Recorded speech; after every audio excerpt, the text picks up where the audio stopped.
কোরআনে লাইলাতুল কদর ও রমজান মাসে কোন দিন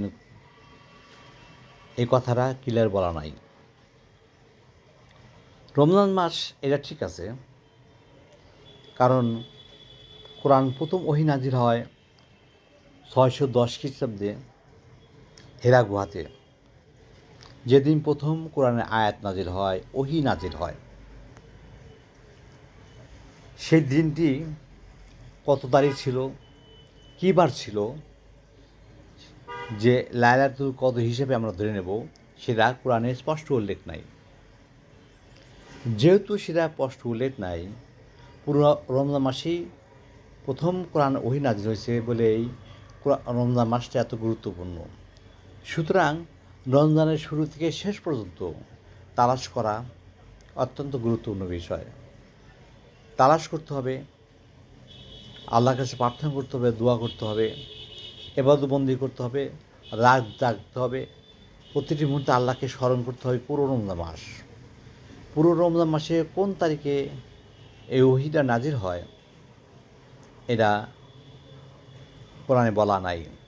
তবে হেরা গুহাতে প্রথম ওহী নাজির হয়, কোরআন নাজির হয়। তাহলে এই ওহী নাজিলটা যে হয়েছে, কোন সময় হয়েছে, রমজান মাসে কোন তারিখে হয়েছে, কী বারে হয়েছে, এই কথাটা কোরআনে স্পষ্ট ব্যাখ্যা দেওয়া নাই।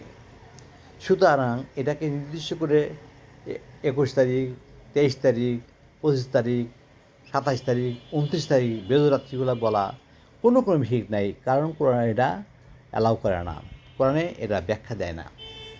বরঞ্চ পুরো রমজান মাসটাই তালাশ করতে বলছে।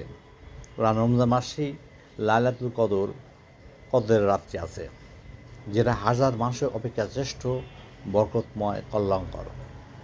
সুতরাং আমরা ওই নির্দিষ্ট দিন অপেক্ষা না করে পুরো মাসটাই যেন আমরা রমজান মাসে লাইলাতুল কদর রাত্রি তালাশ করি। আল্লাহ অবশ্যই মিলাই দিবেন।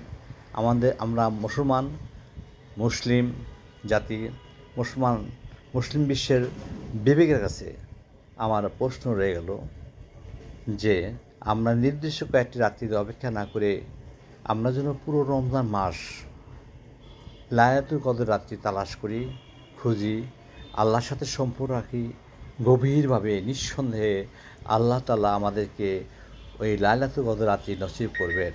কারণ আল্লাহর পথে যে এগিয়ে যায়, আল্লাহর কাছে যে সাহায্য প্রার্থনা করে, আল্লাহ নিঃসন্দেহে তাদেরকে কবুল করেন, তাদেরকে সাহায্য করেন, তাদেরকে নসিব করেন, তাদেরকে আল্লাহ বিনা হিসেবে জান্নাত নসিব করবেন।